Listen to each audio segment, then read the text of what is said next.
Welcome to the regular briefing session of the Forsyth County Board of Commissioners. It's interesting. We have a pretty good crowd here today. I heard Commissioner Ted Kaplan say, it seems like the old days. We've got folks here who are really interested in good government, but I'm sure we're going to have some varying opinions. On top of that, I remember my mom used to say, it's so quiet in here you can hear a pin drop.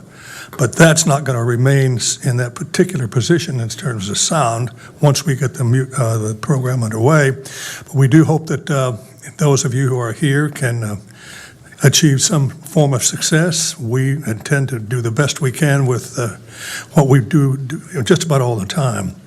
We have a full group of commissioners here, all of us ready to hear what the people have to say, and we will listen to all that. But as we prepare to get underway with a fairly full agenda, I'm going to turn the meeting now over to our Vice Chairman, Don Martin. Don? Thank you, Chairman Plyler, and good afternoon to all of you here, and welcome to the regular December the 1st, 2022 meeting of the Forsyth County Board of Commissioners. As of before yesterday afternoon, this was going to be actually the last meeting for two of our commissioners after the election, Commissioner Fleming Elamine and Commissioner Ted Kaplan.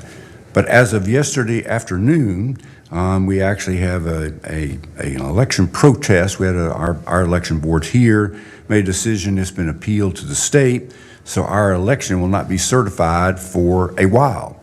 So during the time that we're waiting on that to happen, we have two folks here to my left who had thought this might be their last meeting. They'll be back for a few meetings and maybe more than a few. So I would like to, we have a nice group of folks here today. I'd like to ask you, if you would, to join me in thanking both Commissioner Elamine and Commissioner Kaplan for their service and also for agreeing to serve a little bit longer in their term. So thank you all.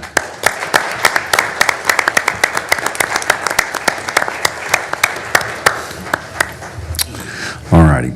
We're going to begin our meeting today with a moment of silence, followed by the Pledge of Allegiance led by Commissioner Elamine.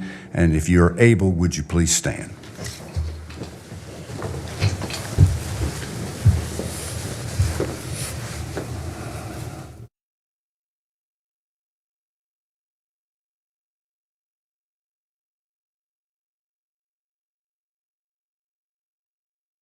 Thank you. Pledge allegiance to the flag of the United States of America and to the republic for which it stands, one nation, under God, indivisible, with liberty and justice for all.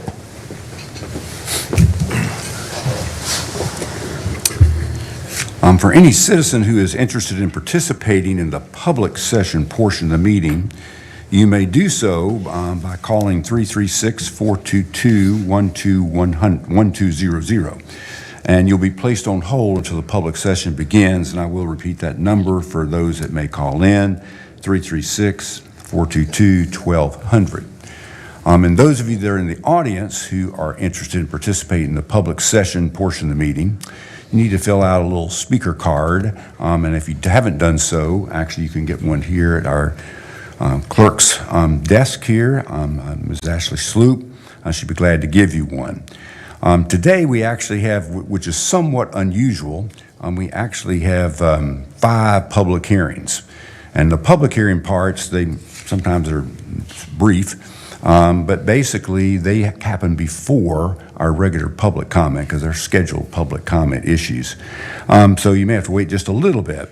But we have, before we begin, we also have at every regular meeting, and we've done this since basically March of 2020, we get an update on COVID from our health director, Joshua Swift, and he is here for his bi-monthly report. Thank you. Good afternoon, Commissioners.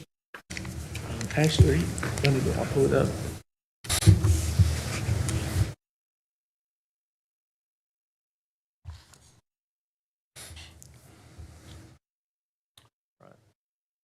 So I'll give a brief update for COVID-19. Over the last 14 days, we've seen an 8% decrease in the number of cases in Forsyth County. Over the last week, we have had 1 COVID death, and our hospitalizations right now is 16 Forsyth County residents in Forsyth County hospitals.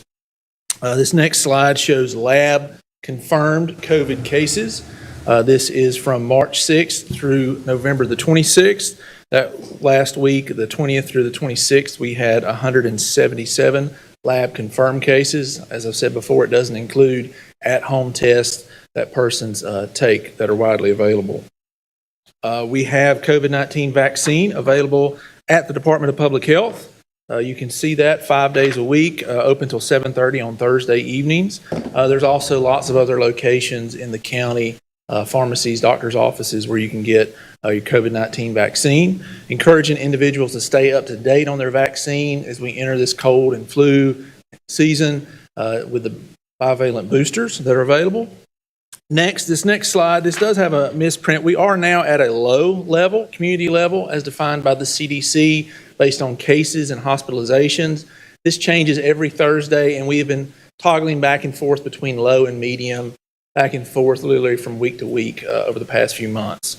So the biggest thing is people may choose to wear a mask if they want to now, but the guidance is still the same. If you're at high risk, you should talk to your healthcare providers about precautions you could take, stay up to date on your vaccines. As I said, boosters are available. Our statistics there show that 18% of Forsyth County residents are now up to date on their boosters. This is just a little bit better than the state average of 17%.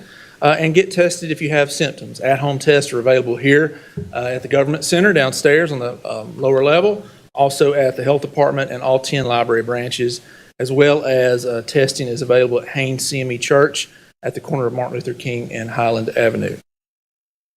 Last, and again, is just, take that booster to boost your fall plans, protect yourself and your loved ones. Especially, we were encouraging people to get that before Thanksgiving, but now as we go into Christmas and the holidays, lots of gatherings, lots of people around each other. It's important to stay up to date with both flu shots and boosters. And I'd be happy to take any questions. Any questions for Joshua? As usual, thank you for your report. Thank you. The first item on the agenda is a public hearing on the zoning petition of Kripalu Abodes LLC and Deepak Patel from RS9 to NBS, and Chris Murphy from Planning and Development Services Director is going to explain what the issue is, and then we'll open the hearing.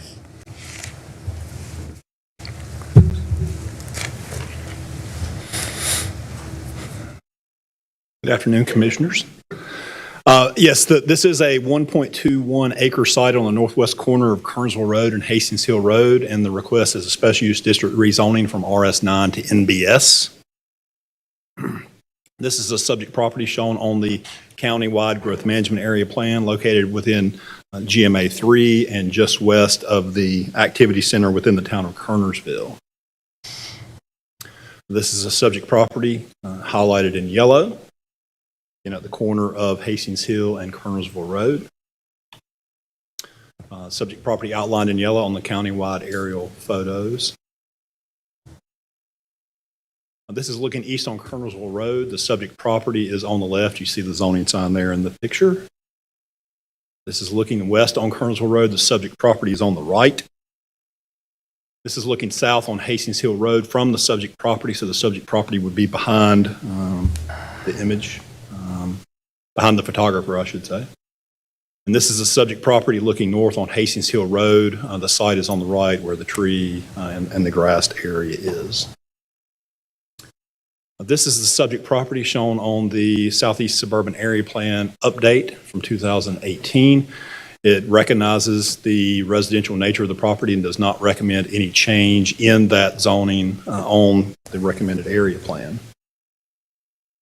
This is the site plan. It has the building pulled up close to the street. The requested use is food or drugstore. Parking is to the side and the rear, and the single point of access into this commercial site is on the far northwest edge of the property.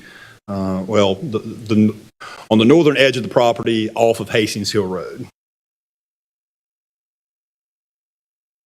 This is just an image of what the proposed food and drugstore would look like. It's from Hastings Hill Road. That's from Kernersville Road. That's looking from the north, from the entrance into the site, the vehicular entrance, and that's looking from the west, from the parking lot to the building, the bottom image. In summary, the proposed development could further promote commercial strip development along a largely residential section of the Kernersville Road corridor.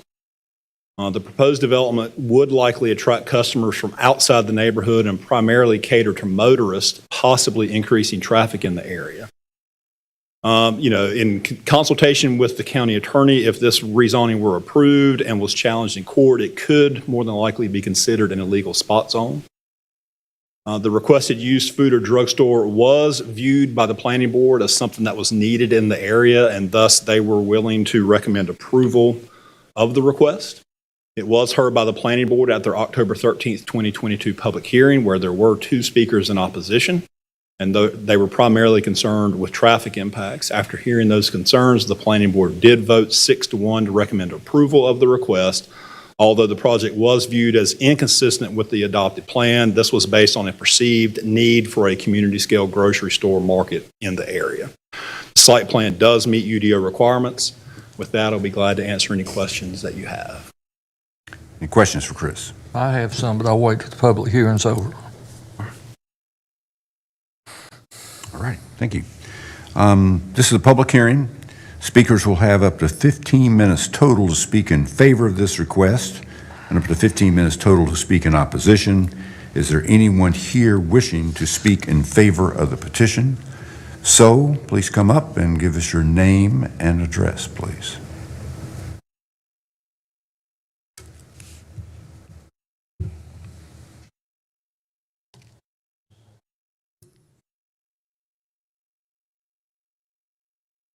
Hello, hey, can you guys hear me? Okay, first, thank you guys for being here today. It was trouble finding here, but, so my name is Ashley Ship. I am from 1382 Landgrove Drive. I'm about 1.5 miles from this location, and I actually took on this project because I really see the need. I have 2 young kids, and I really see the need of like fresh food in the area. One of the biggest things for this that has been in opposition from the beginning is, first, it's classified as a food drugstore. This is really just because that's the only category that you can put a food store in, like a fresh market. So this is only going to be selling food and produce, but we do have to have it as the food drug classification, but we do not intend to have any kind of like drug sales there at all. So with this, there is already a little bit of like a fresh market, like farmer's market thing a little ways down the road that just closed down because the bypass coming in, and it was always had people there getting like fresh like tomatoes and all this, and you didn't have to go all the way into Walmart, which is just a little ways down the road to get there. So you know that it's like fresh food, and like I would prefer to go there than to spend my money at a big chain store. And also, if you know or if you're familiar with the area of Kernersville Road is incredibly busy. We looked at the DOT like traffic ratings, and it's like way over. I think it's like 5,000 over the recommended limit for that road. And Hastings Hill, the corner that our property entrance is actually going to be where the driveway is actually 3,000 under. So I know that this may draw a couple of people from the neighborhood in or outside of the neighborhood, but majority of the people going down Kernersville Road are going into town on that street that is overcrowded, and this would divert them to a road that's actually underutilized currently. And kind of, it would prevent people from having to go all the way into town on that busy road and then having to come back, especially if it's like 5 o'clock.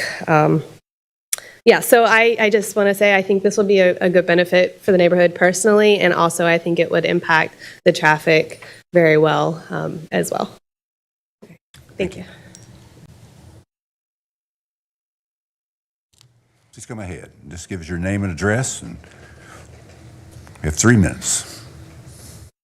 Christian Vestal, 150 South Fable Street. I've worked with the civil engineering firm that has put the plan together for this project. We've worked on various projects with the applicant, Mr. Patel. Here on behalf as really a character witness, just to say he's going to put up what he said he's going to put up. It is a food mart. I know it has been mislabeled, but that's kind of just the way zoning works. Sometimes you don't have a category for everything. But if there's any questions regarding this specific layout of the site plan, the approval process thus far, maybe anything that we've talked with the county, I'd be happy to answer those questions. Thank you, guys. Thank you.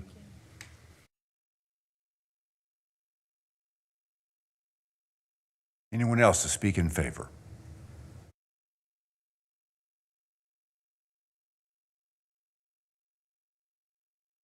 I'm Al Cassens. I live at 6217 Coltrane Drive. It's about a quarter mile from this zoning location. And like the other lady said, Main Street gets so busy, packed with traffic. There's no real good convenience stores there. And anyone that can get to that little market and grocery store to get eggs, bread, or whatever, doesn't have to go all the way into the main street. I'm just repeating what she says, basically. I mean, it's all about convenience. So that's all I have to say. I appreciate it. Thank you. Thank you. Anyone else wishing to speak in favor?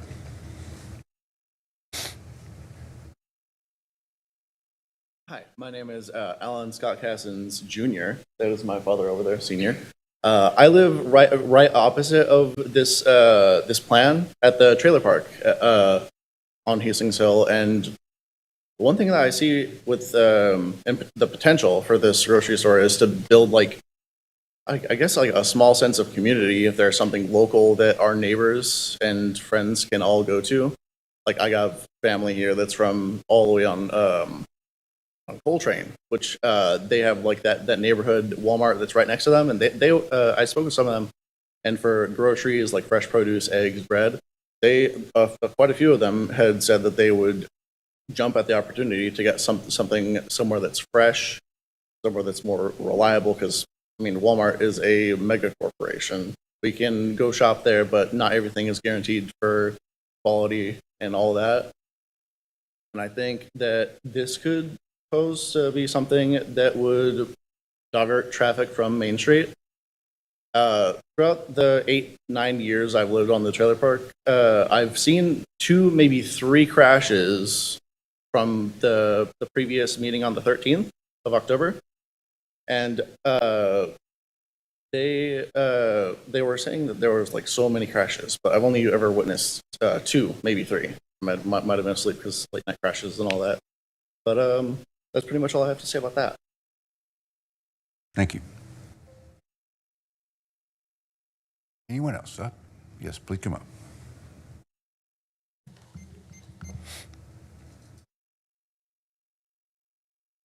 I'm Lisa Combs, and I live just adjacent Caddy Corner across from that lot.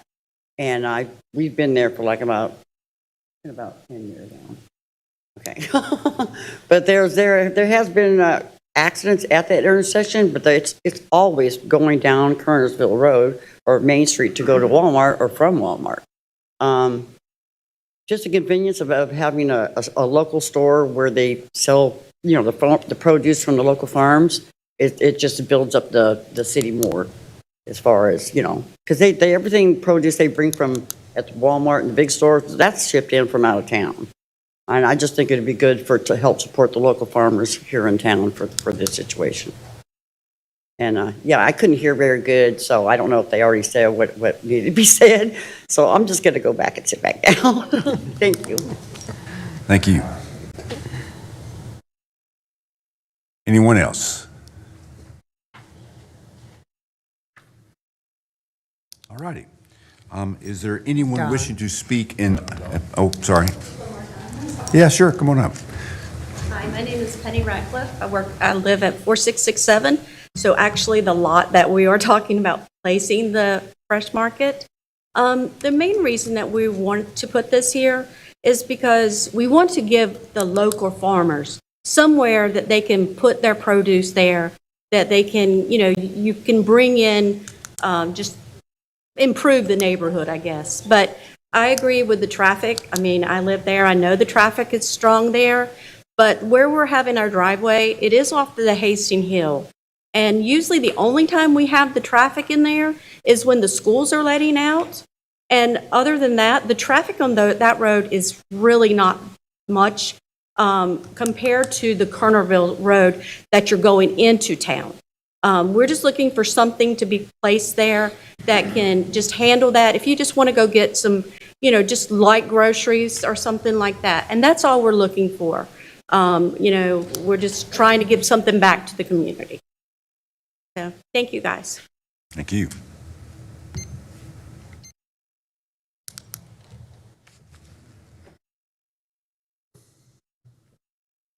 Good afternoon.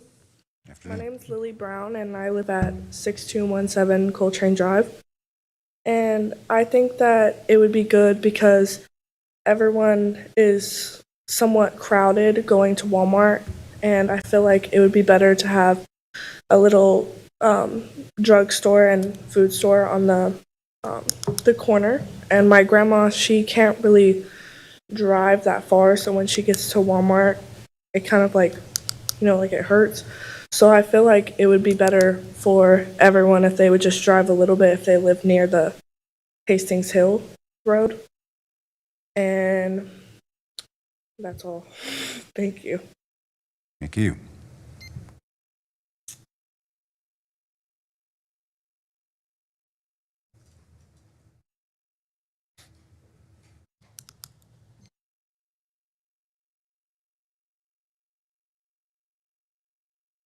Hello, my name's Shelby. Any opportunity that we have to support a small business, especially a family-owned business, if you've looked around Kernersville lately, everything's full of big corporate, like food places, like we're opening up a whole bunch of new restaurants and everything like that. When I moved to Kernersville a few years ago, it was mostly family-based, like the little shops on Main Street and stuff. And I would love it if we had the opportunity to have more family-owned businesses and stuff like that. So that's why I think we should open that up. Thank you. Thank you.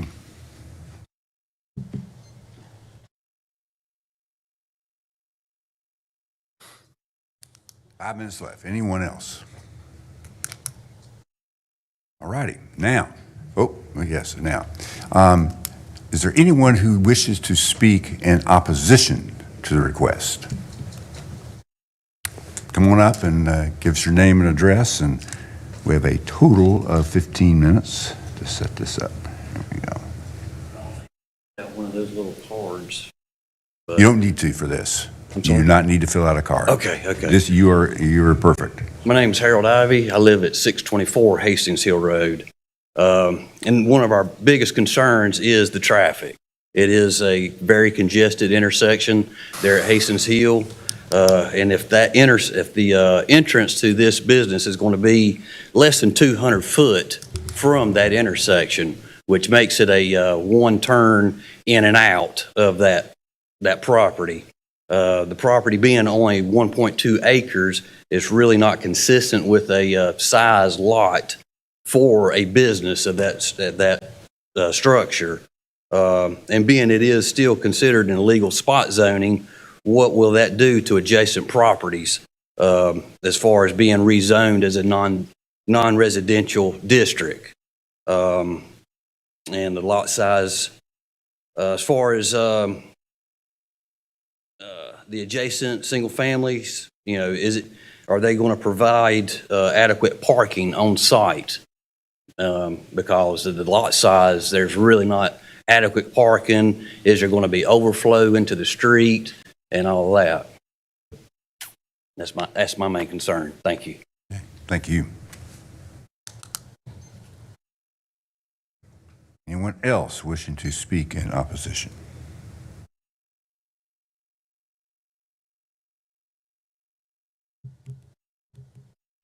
All righty. I would like to declare that the public hearing is closed. Do we have a motion? Mr. Chairman. Mr. Chairman. Excuse me, I had a question from Commissioner Linville. Sorry. Chris, I asked last week about turn lane. What determines whether a turn lane is needed in any location? Is it the amount of traffic going in and out of a location? It would be a function of the number of trips and the disruption to the flow on the road, and whenever they go through the process to apply for their driveway permit, that will be assessed at that time. I don't believe there was any record of requiring a turn lane whenever NCDOT reviewed this, but I will look at that real quickly. It just says driveway permit required. Encroachment agreements are required for any construction or utility tie-ins occurring within the right-of-way and show a negative access easement. So I don't believe at this point it's believed that the warrants will be needed for a turn lane, but whenever they actually apply for the permit, if this gets approved, NCDOT would make their determination at that time based on the anticipated volume and the amount of traffic on Hastings Hill Road. Okay. That's all I have. Any other questions? All righty. Are you ready for a motion? Mr. Chairman, I move that zoning map amendment F1618 be approved on the basis of the following. The proposed special use zoning map amendment as petitioned by Capello Adobes LLC and Deepak Patel to rezone a 1.21 acre piece of property from RS9 to NBS, neighborhood business, food, or drugstore, is inconsistent with the recommendations of the legacy plan, but is reasonable and in the public interest because, one, the subject property consists of one lot with a single-family home and another vacant lot located at the northwest corner of Kernersville Road and Hastings Hill Road, and is surrounded by land zoned RS9. Uses being single-family houses, undeveloped land, and a legally allowed non-conforming commercial building. MB zoning is intended for very low-density office, retail, and personal service uses close to or within residential areas, and is intended for growth management areas 2, 3, 4, and 5. The subject property is located in Growth Management Area 3 and is proposed grocery store use would provide services for the adjacent residential neighborhood. 4, the proposed NB zoning would be inconsistent with the Southeast Suburban Area Plan, which calls for the site to remain residential, but the site is located on a major thoroughfare with capacity available for any additional traffic the use would generate. And this is 5, this approval is deemed an amendment to the Legacy Comprehensive Plan. Second the motion. Second. Any discussion? All in favor, please say aye. Aye. Any opposed? Motion carries unanimously. The next item on the agenda is a public hearing on the zoning petition of P&P of Ashboro LLC from RS9 to RM8S, and Chris Murphy will review the request.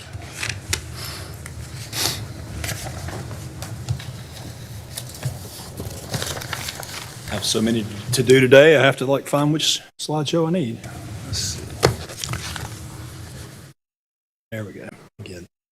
Good afternoon again. Yes, this is a 25.8 acre site on the south side of Hastings Hill Road, west of Watermill Road, literally just to the northwest of the site we just considered. This is a special use rezoning request from RS9 to RM8S. This is a subject property shown on the Legacy Growth Management Area Plan, again in Growth Management Area 3, just to the northwest of the Kernersville Activity Center and adjacent to the newly opened section of the Beltway. This is a subject property shown in yellow. You can see the Beltway right away to the west and to the north. There's an existing single-family subdivision to the south that provides no stub connections, and there is a single-family subdivision to the east, again, with no opportunity to provide for interconnectivity. If you look on this image here, this is, excuse me, this is the same image or same property outlined in yellow on the countywide aerial imagery. Again, you'll see that there are no stub connections that go to this property, and it is adjacent to the Beltway to the east and to Hastings Hill Road, to the west and Hastings Hill Road to the north. This is a subject property shown on, again, the Southeast Suburban Area Plan update adopted by the Commissioners in 2018. It recommends 0 to 8 units per acre, primarily single-family residential development. This is looking east on Hastings Hill Road. The subject property is on the right. You see the zoning sign there in the image. This is looking west on Hastings Hill Road. You can see in the background of this image almost like a ramp where the bridge over the Beltway is. That is the location of the Beltway and the bridge going over it. Again, you'll see the zoning sign in the image. So the subject property is on the left. This is looking south at the Beltway. The subject property is on the left. This is looking into the subject property from Hastings Hill Road. This is, again, the subject property, and this is the subject property looking at the neighboring subdivision to the east. This is the site plan. Again, I did include an inset. The inset on the right is the way the actual subdivision is oriented, but whenever the project was submitted, it was submitted with north to your left. But again, this is a single point of entry on Hastings Hill Road into the subject property for 100 townhome units. Again, this will be totally contained within the site. There are no interconnections to other properties to the south and to east because there are no stubs. And again, there is no connection to the west, again, because of the Beltway. This is a schematic rendering of what the townhomes would look like. In summary, the development has a proposed density of 3.88 units per acre, which is similar to the neighboring development to the east and the south as far as density goes. The request will promote a mix of housing types within the area, providing more housing choices. The proposed traffic impact of the townhomes is actually less than that of single-family homes based on the accepted trip generation rate through transportation engineering documents. The townhomes will act as an appropriate transition between the Beltway and the single-family neighborhood to the east. This was heard by the Planning Board at their October 13th, 2022 public hearing. There were 2 speakers in opposition, primarily concerned with traffic and what I've labeled as environmental issues, but that was more of the loss of habitat and tree cover than any true environmental concerns on the subject property. After hearing those concerns, the Planning Board did vote unanimously to recommend approval of this request to the Commissioners, and the site plan does meet UDO requirements. And with that, I'll be glad to answer any questions. Questions for Chris? Just one question, please, Mr. Vice Chair. Chris, did you just comment on the ordinance that governs entrances into a development like this and exits according to our current ordinance? Yes, basically from a planning perspective, you always want to provide interconnectivity between developments. I'm not sure exactly when the development to the east and to the south were approved, but there are no stub connections to this property. As such, there's really nowhere for them to connect to. The North Carolina General Assembly, the general statutes in the fire code used to limit the number of units to no more than 30 without a second means of ingress and egress. That got changed in the last session to 100. And that's what they actually have in this. So they are consistent with the fire code in that they don't have more than 100 units. But obviously we would like to see interconnection, but there's just no opportunity in this case. Thank you, Chris. Other questions? Thank you, Chris. This is a public hearing. Speakers will have, again, up to 15 minutes to speak total in favor of this request and up to 15 minutes to speak in opposition. To begin, is there anyone wishing to speak in favor of the petition? So please come up and give us your name, address, and you may proceed. Yes, sir. Thank you. Good afternoon, Mr. Chairman and members of the board. My name is Amanda Hodiern. My offices are at 804 Green Valley Road in Greensboro. and I'm here this afternoon on behalf of the applicant, which is D.R. Horton, who has made this proposal that you just heard about.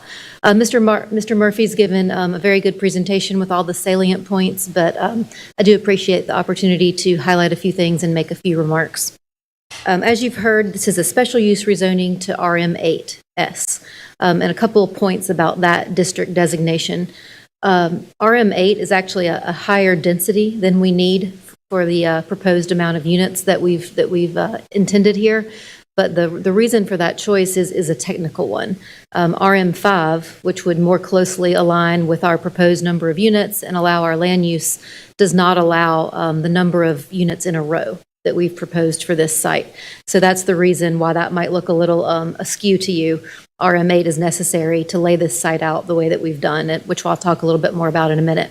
And then, of course, special use indicates that this site plan is it. This, if approved today, this is what we can build. This is what can be relied upon by the community, the neighborhood, and you all, that this is exactly what will happen. Of course, it's been vetted by the TRC process, so we do know that it's viable, meets all the ordinances, and is a UDO compliant subdivision for this location. So, which is a good process for everyone to know exactly what you get. If it changes at all for some reason during field conditions, engineering, so forth, we would have to come back through this process to approve significant changes. I wanted to point out a couple things. In that RM8 zoning with this particular site plan, as you heard from Mr. Murphy, our density is actually less than what would be allowed under the current zoning and our neighboring zoning of RS9. So this really represents, I submit to you, a very balanced and reasonable approach to put some housing here in effectively what is remnant property, left over from the Beltway's right-of-way and as you've heard, severed from these already developed single-family neighborhoods that abut it. So this is a good way to have a viable use of this property, offer some much-needed housing and a different housing type at this location, but in a balanced and reasonable approach that doesn't overdo it and make use of the land that's here. The layout that we've proposed, you can see it here. This is a layout that really works to do a couple things. One, we wanted to protect the stream creek corridor that we have running across the site that you can see here. And then we also wanted to pull the development away from our neighbors to give them some separation from this new development. We also wanted to lay the buildings out such that our neighbors to the west, who are our closest single-family neighbors, when they look out their window in their backyards, look through the trees, we do have buffers, of course. When they look through those buffers, they won't see a wide expanse of several townhomes in a row. They'll simply see the side of those townhome units, as you can see here, which makes a nicer, it looks more similar to what they see in their neighborhood, just to see that side. D.R. Horton's excited about this project. It's fairly intimate and small at just 100 units, so we've got some nice placemaking planned with our recreation spots. We've got fire pits, dog walks, playground, gazebo, that sort of thing to really have an opportunity for community and a place where folks are excited to call home. So with that, I'll be happy to answer any questions. Thank you. Thank you. Is there anyone else wishing to speak in favor of this request?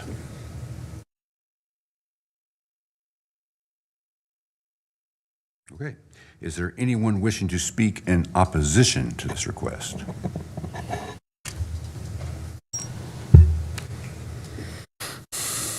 All right, I will declare the public hearing closed.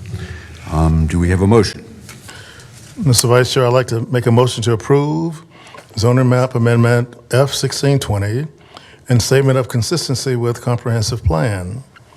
I move the zoning map amendment F1620, including site plan and special use district, be approved on the basis of the following.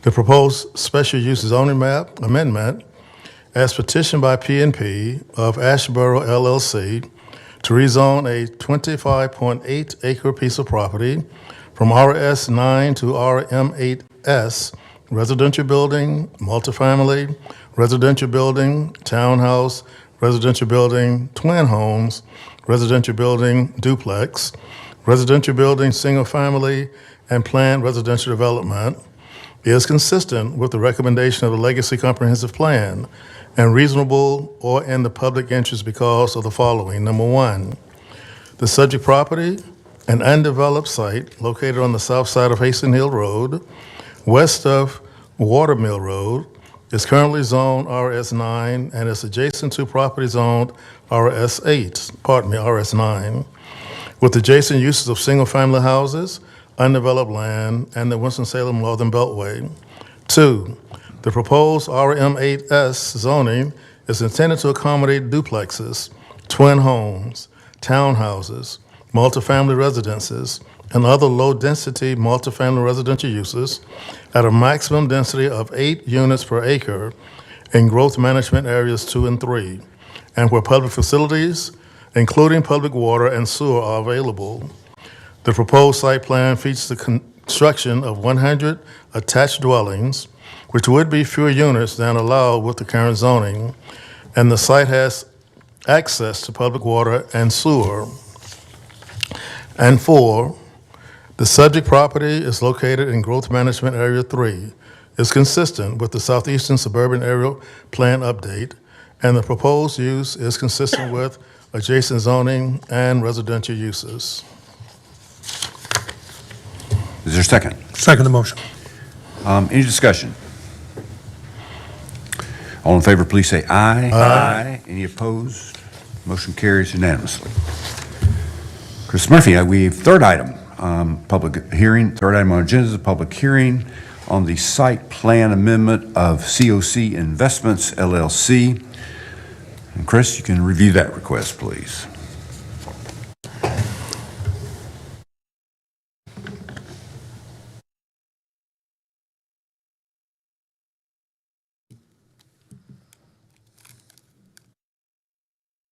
Okay. I'm not even halfway through because I have 3 briefing items too. The subject property is 26.941 acres in size. It is located on the north side of Reynolda Road across from Hoosier Drive and Seward Circle. This is a site plan amendment request to amend the approved site plan from F1610 to move the storage services retail buildings and the access point further to the east. There's also a new office building for the storage services retail use being added to the site plan. This is the subject property shown on the Legacy Growth Management Area Plan map in the future growth area along Reynolda Road to the northwest in the county. This is the subject property highlighted in yellow. You can see that the subject property is already zoned GIS. This is an aerial image of the subject property. There is a motor vehicle storage and salvage yard that has been on the site for a long while. And that is a permitted use. And the storage services retail is in the area that's vacant on this aerial image to the left side of the subject property. This is the subject property shown on the North Suburban Area Plan update adopted by the commissioners back in 2014, in which recognizes the industrial nature of this site. This is looking east on Reynolda Road. The site is on the left-hand side of the street off the image. This is looking west on Reynolda Road. The site is on the right. You see the zoning sign there in the image. This is the subject property from looking from the other side of Reynolda. And this is looking at Hoosier Drive across the street from the subject property. This is what the old site plan looked like. You'll notice that the storage services retail buildings are clustered on the western edge of the subject property. Again, I believe whenever the review was happening, there were some concerns that were raised, potential concerns that were raised by NCDOT that caught some of the commissioners and questioned that during the original approval. But whenever they got out and actually started looking to develop the site, they discovered how bad of a site distance issue they did have. So they have revised their plan, moving those storage services building more to the east, tucked in closer to the motor vehicle storage and salvage yard part of the operation, which then allows their driveway better sight distance looking both to the east and to the west. And it aligns with the street across from the subject property. In summary, the proposed site access point is in a better location than what was originally proposed. There's no change in use or traffic from the original zoning case. The site is recommended for industrial by the North Suburban Area Plan update adopted by the commissioners back in 2014. This was heard by the planning board at their October 13th, 2022 public hearing, and there were no speakers in opposition. And the planning board did vote unanimously to recommend approval of the request, and the site plan does meet UDO requirements. And with that, I'll be glad to answer any questions. Any questions for Chris? All righty. Again, this is a public hearing. Speakers will have up to 15 minutes total to speak in favor of this request, up to 15 minutes total to speak in opposition. Is there anyone wishing to speak in favor of the petition?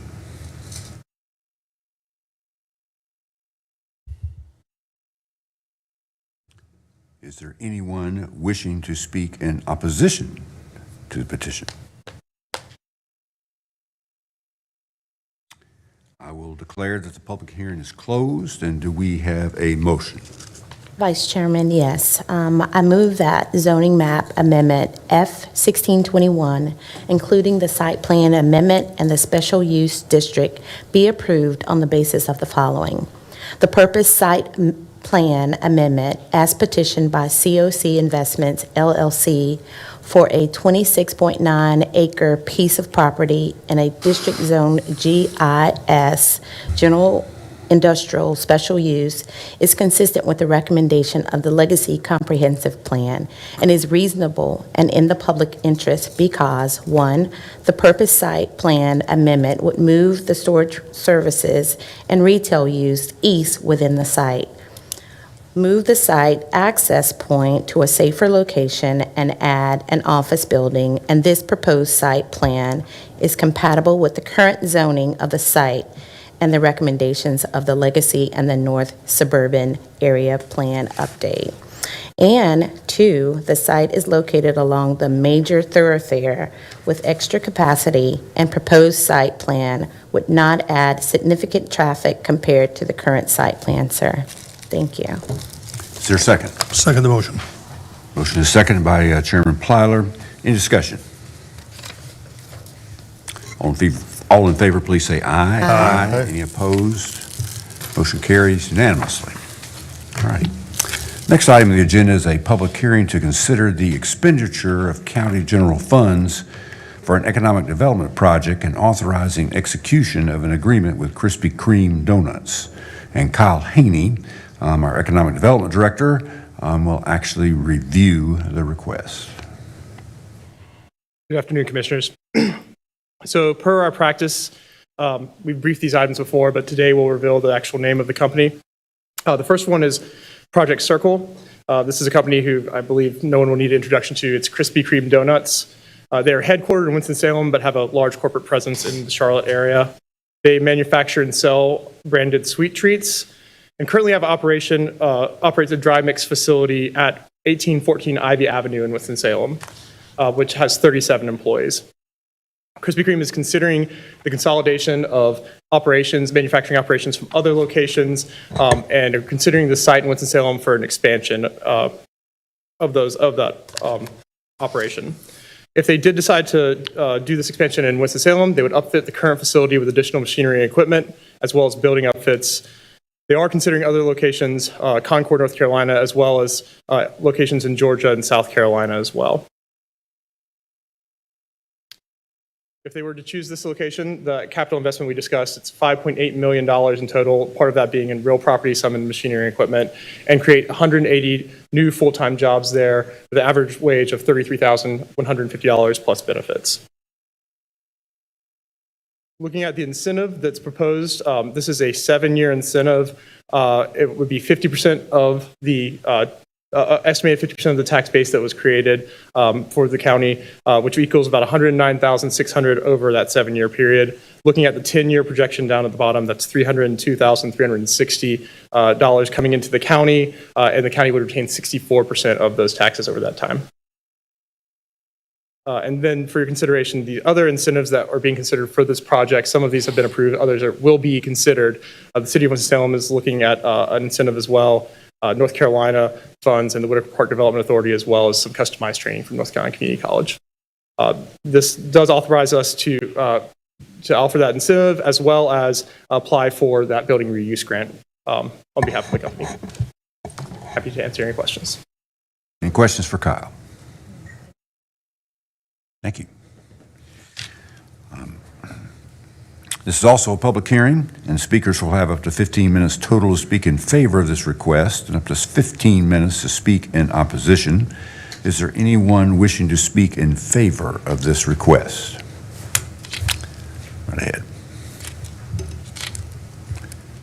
Good afternoon, Chairman, Vice Chairman Martin, and the members of the County Commission. Mark Owens, 411 West 4th Street here in Winston-Salem. Thank you so much for your consideration of Project Circle. This is obviously a legacy company that we want to continue to grow. I'd just like to add to what Kyle Haney shared, that this also retains the existing facility and jobs of 37. So this is an additional opportunity to add new jobs to our community, as well as retaining the jobs that are here in our community. We want to continue to invest specifically in areas that have been underserved, and then Ivy Avenue provides a great opportunity to really invest into our community, 180 new jobs while retaining those 37. We want to be able to continue to have upward mobility and provide opportunities for all. And your consideration allows us to be as competitive as possible for this project. We look forward to the company hopefully making their final decision after all of the incentive offers are done. We will be presenting to the City Council early next week on Monday. So we appreciate your consideration, your leadership for all these projects, especially Commissioner Kaplan and Commissioner Alameen. We want to say a special thank you for your time in supporting projects over the years. Happy to answer any questions if you may have them. Thank you. Questions for Mark? Mark, did they send samples today? No samples today, but I can go pick some up if the sign's lit up hot and ready for me. You know, that thought crossed my mind.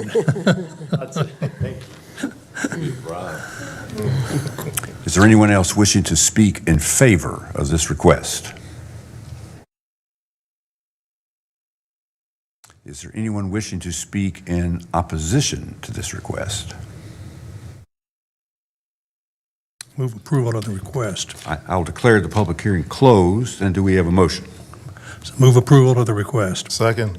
All right, we have a motion by Chairman Plowler, second by Commissioner Elamine. Any discussion? All in favor, please say aye. Aye. Any opposed? Motion carries unanimously. The next item on the agenda is a public hearing to consider the expenditure of county general funds for an economic development project and authorizing execution of an agreement with the Nelapac Healthcare Packaging. And Kyle Haney, our Economic Development Director, will review the request.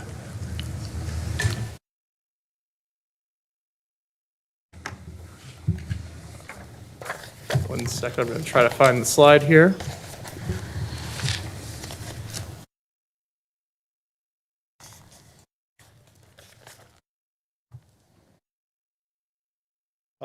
So Project 11, like with Project Circle, we will release the name of the company today. So this is Nelapac Healthcare Packaging. This is a company that does not have existing location in Forsyth County, so this would be a recruitment project. They manufacture medical packaging, including medical trays, blisters, pharmaceutical packaging, and sealing machines. Headquartered in Cranston, Rhode Island, and they're a global company, 1,400 employees globally with 10 production facilities, 3 here in North America. They are considering purchasing an existing facility, 110,000 square feet, located at 475 Enterprise Park Boulevard in Union Cross. They are also considering locations in Guilford County as well as in Anderson, South Carolina. Looking at the capital investment from this project, if they chose to locate here, they would invest $20.3 million in both machinery and equipment and building improvements, as well as create 79 new full-time jobs with an average wage of at least $49,000. And you can see a sample of those jobs on the slide. The proposed incentive on this project is a 5-year, 50% of the taxes, which equals $196,208 over that 5-year period. Over the 10-year period, $868,000, and the county would retain 77% of those taxes. Looking at the other incentives that are going to be considered from other agencies, $72,000 is what the state's looking at, as well as $69,000 in community college customized training, and the city of Winston-Salem will also be considering this for $295,907. Happy to answer any questions. Any questions for Kyle? Thank you. This is a public hearing, and speakers will have up to 15 minutes total to speak in favor of this request and up to 15 minutes total to speak in opposition. Is there anyone wishing to speak in favor of this matter?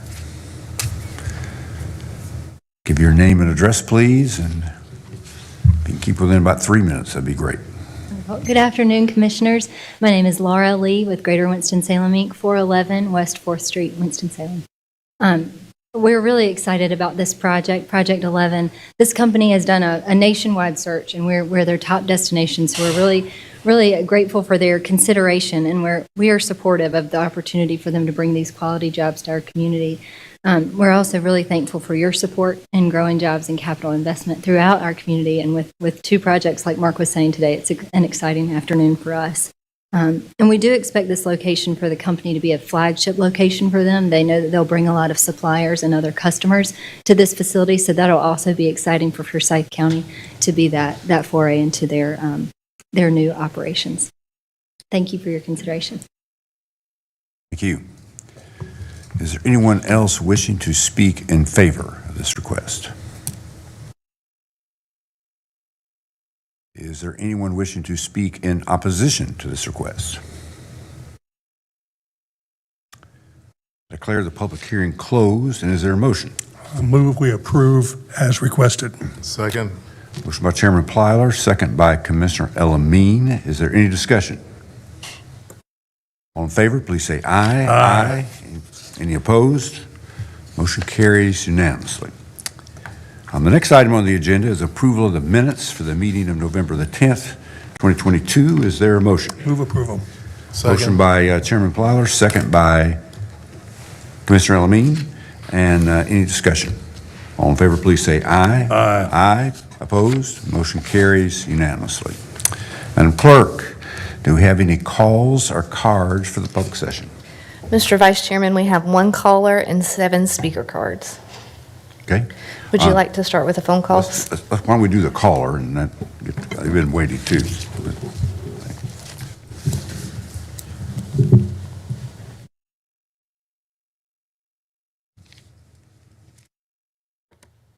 You are now available. Thank you. LB, is there any discussion? Hello, how are you?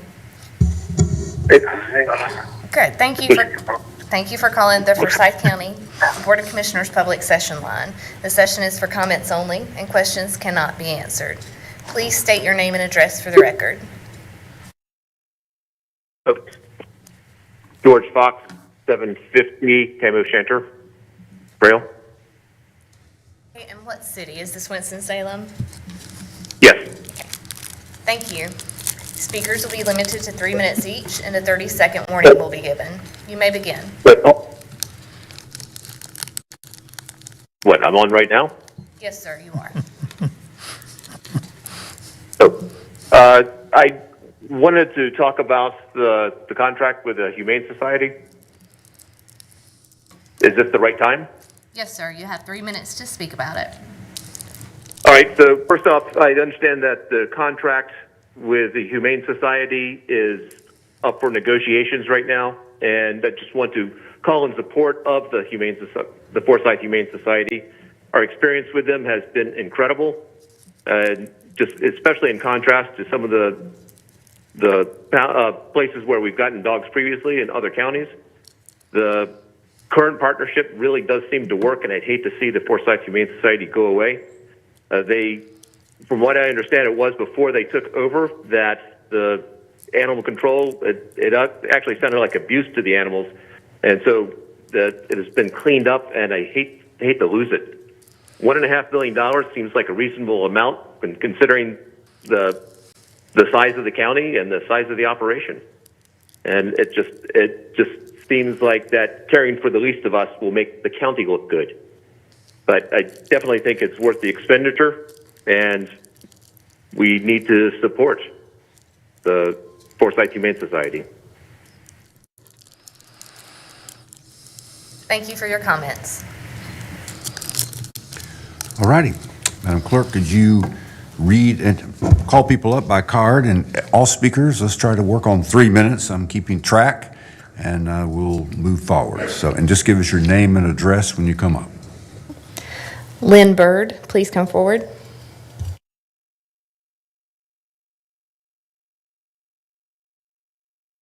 Good afternoon, Commissioners. I will keep this short. The vote to extend the contract between Forsyth County Animal Services and the Forsyth Humane Society was removed from today's agenda and rescheduled for December 15th.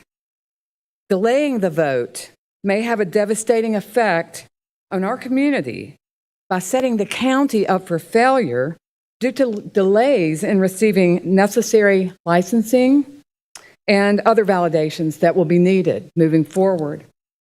A vote today provides everyone necessary breathing room. Please hold the vote today rather than waiting until December 15th, and please vote to extend the contract. May we all extend to each other grace as we move through this process. Thank you. Thank you. Geraldine Kelly, please come forward. State your name and address for the record. Good afternoon. My name is Geraldine Kelly, and 936 Boziki Road. As Lynn just stated, you were supposed to vote today. It was on the agenda for the partnership between Forsyth Humane Society and the county. I please ask you to put it back on the agenda and vote today. Like she said, there's going to be some devastating consequences if you don't vote this in. And again, $1.5 million seems like a reasonable amount to take care of the unwanted animals in our community. Thank you. Thank you. Melissa Legier, please come forward. State your name and address for the record. Hello, good afternoon. My name is Melissa Legier. I'm at 6285 Stanleyville Drive, and that's in Rural Hall. I thank you for the opportunity to speak today. I am a 15-year volunteer veteran, starting with Forsyth County when they were in animal services, through with Forsyth Humane Society, and I currently provide foster care for many of their cats who have medical issues, and they are restored and they are adopted to loving families. I again will also request that you put the vote back on the agenda for today, as opposed to delaying to the 15th. The folks prior to me have already acknowledged as to why that is. The results could be devastating for the community, for the county, and most of all for the animals and their care. We will not have time to adequately prepare to transition services if the delay goes forward. I wanted to address one thing. I'm not going to talk about data and things that you've already received. I've followed the county commissioner meetings on this topic, and one of the comments from a commissioner was related to verbalizing the need for the public to provide more support to the shelter and to the care of the animals and the welfare, and I don't disagree with that. Whenever the county was responsible for animal care, I was there in many capacities as a volunteer, and I saw what they tried to do with the resources they had. They did the best they could, but it wasn't good. And the community spoke up for the welfare of the animals. We made a lot of important changes, and it's all been invaluable. Responsibility does not fall on one entity and the people who work there to close the life-saving gap between those who needlessly die and those who are saved. It's a community responsibility to work together. Now, Forsyth Humane Society has brought experience and programs to the table that are working, and they are diligently educating the public and supporting the community while they support the care of the animals that are sheltered. This is important because the community members, they can't help solve a problem that they don't understand or that they don't know exist. And there's still a lot of work to be done. And I know that Forsyth Humane Society will continue to serve the community in whatever capacity they're able to do so going forward, but you greatly reduce the footprint of their impact if you remove them from the county and being able to provide the care and assistance that we need. And so I thank you, and I do hope that you'll reconsider adding the vote back to your agenda for today, and that you will vote in support of this. As everyone has stated, if you look at the support given to other counties that are smaller than us, who accomplish even less than we do, that $1.5 million, even though it's a big sum, it's not unreasonable. And I ask for your vote, and I thank you for your time. Thank you. Betty Craven, please come forward, state your name and address for the record.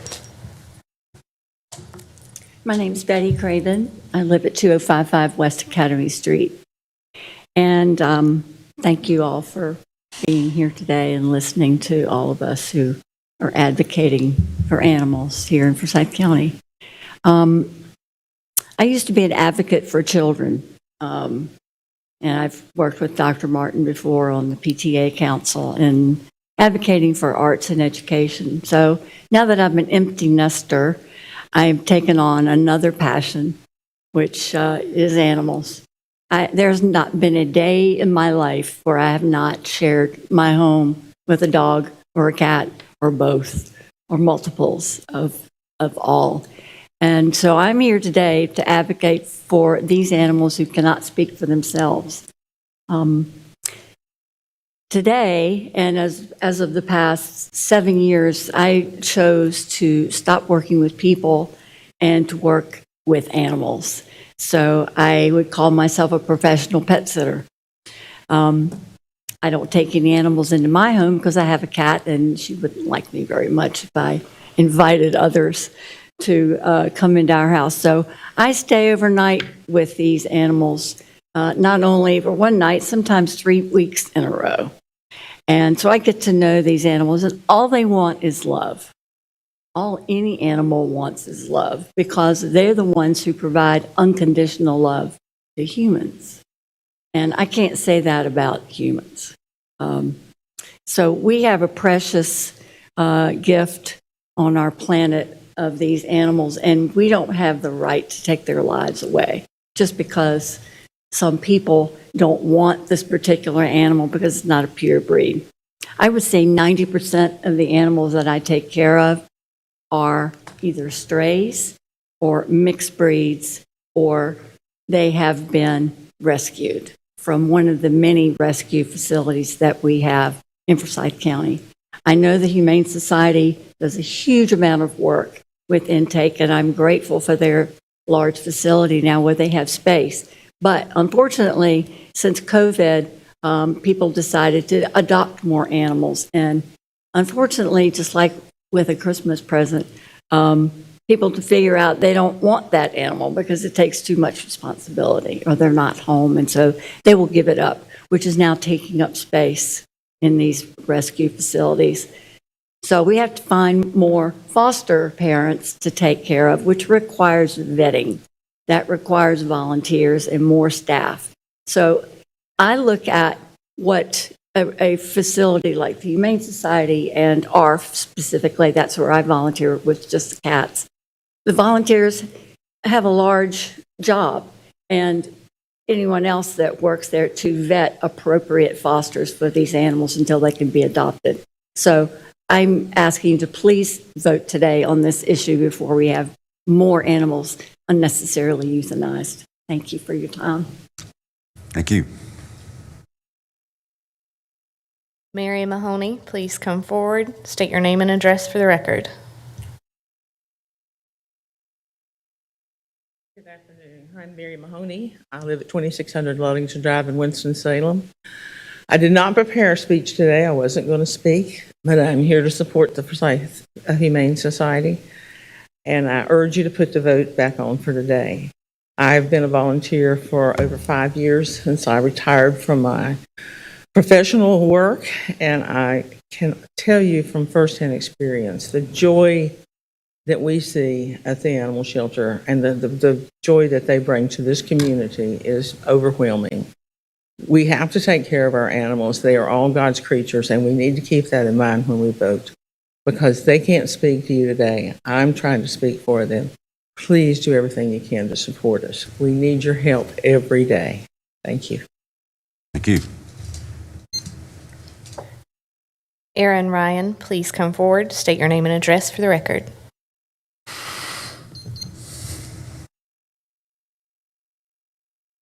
My name's Erin Ryan, 1716 West First Street, Winston. I'm going to read. I was employed with Forsyth Humane Society for 11 years, 7 years before the partnership and 4 years during the partnership.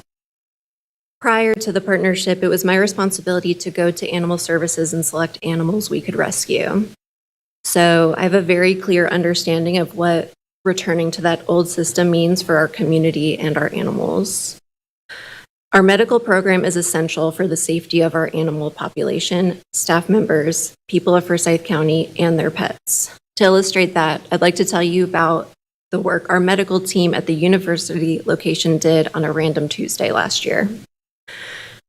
On Tuesday, August 21st, 2021, the medical team issued 136 preventative and treatment medications. They administered 44 vaccinations. 9 heartworm tests were performed, 27 exams for minor illnesses, and our veterinarian examined 9 animals that required more intensive care. Our veterinarian also performed 22 spay and neuter surgeries. But the medical staff was not just responsible for the animals we had in our 2 shelters. They were also responsible for the ongoing care of the 62 dogs, this is just that Tuesday, 62 dogs and 339 cats in our foster program. Without a fully funded medical team to support our foster network, we would be exposing our community to additional hardship and risk. On that day, 24 animals were placed with community members. 4 were reclaimed, 10 adoptions happened, and there were 10 foster placements. All of those placements required medical care. 2 dogs were euthanized that day. Based on the data, before the partnership, that number in August would have been much higher. If you consider the work the medical team did on that random Tuesday, you will understand that a fully funded medical team is not a luxury. Their work is where the mission of Forsyth Humane Society and Forsyth County government intersect. Their work helps create a more humane society, and it also makes Forsyth County a safer and happier place to live. Please vote in support of the proposed budget to continue the partnership with Forsyth Humane Society and Animal Services. I have seen with my own eyes what happens to the animals when this partnership does not exist. When dogs and cats and puppies and kittens are euthanized simply because they have a cold or they're scared in the shelter environment. We cannot choose to go back to a system that we know will result in almost 4,000 adoptable animals per year being euthanized. Please vote in support and allow Forsyth Humane Society to continue their work of making Forsyth County a better home for all of us. Thank you. Thank you. Mr. Vice Chairman, we have one more speaker card. All right. Diane Brammer, please come forward, state your name and address for the record. Diane Brammer, 121 Woodbriar Road, Winston-Salem. Good afternoon, Commissioners. Thank you for the opportunity to speak. I've been an animal welfare advocate for around 15 years.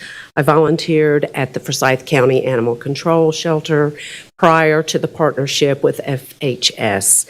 Then the save rate was 36%. Only 36% of the thousands of animals that came into the shelter were able to make it out alive. I was also there when the partnership was formed with Forsyth Humane Society. We've worked tirelessly to bring that save rate up to a 76%. which is much better than it was, but we still have a way to go. I've fostered over 100 dogs throughout the years. Many of them needed medical care during the foster. Otherwise, left in the shelter, they may have been euthanized. So I do work with the medical team on a lot of those foster dogs. I've served on 2 boards of animal welfare nonprofits, so I've been around, I've heard a lot. Before Forsyth Humane Society came into the picture with our animal services, not a lot of the nonprofit groups communicated together or cooperated with one another. But that changed when Forsyth Humane Society came on board. We formed a coalition, an animal welfare coalition, and we have regular meetings, and that's the whole community. I heard in the last meeting there was a concern that one of the commissioners felt that they had needs of their people and their constituents, and they may be more so than what was needed for animals. And I believe, Commissioner McDaniel, that might have been you. And I probably screwed that up. You didn't say it quite like that. But what I learned when Forsyth Humane Society came into the picture is that humane is not just for the animals, it's also for the people. And prior to that, sometimes we in animal welfare might not think as much of the people, but focus more on the animal. But no, that's not the case. So the Humane Society takes the people and the animals into consideration and is for humane treatment of all. So when constituents in every district have animals that they can't afford to feed or can't afford the vet care for or just don't have the supplies like a leash or a collar or a kennel, the Humane Society will step up and assist in that area. I was there Saturday when a woman came into the facility, said she needed dog food. Without a hesitation, someone went in the back and came out with dog food for her. And this is what our community is. It's people and it's the animals. And we're speaking for the animals because they can't speak for themselves. But I would like to implore you to reconsider the vote for today as well. We need this partnership. I can't imagine going back to a 36% save rate in this day and age, when Winston-Salem is supposed to be the town of arts and innovation. That would be rather barbaric, wouldn't it? So everybody deserves to have a pet. Even if you're poor, you still deserve to have a pet. And if you can't do that without the help of the Humane Society or some of our other wonderful nonprofit agencies in the county, then, we're here to help. We're here to help the pets and the people. So we need your help to do that. And we would really appreciate your consideration of sticking with the Humane Society. I couldn't imagine that the county could go back to providing the kind of care and nurturing and community support that the Humane Society does. We need them, they need us. It's a great partnership, and I sure hope it continues. Thank you. Thank you. I'd like to make one comment before we go any further. I think the issue on the action, we have 2 briefings before we have our regular meetings. We briefed this item at our last briefing. We'll brief it again this afternoon, be the final, and then the action is the 15th. The proposal we're looking at is expanding, is providing funds for the next 3 months while we continue to discuss sort of there are just a few details in this issue and in this contract.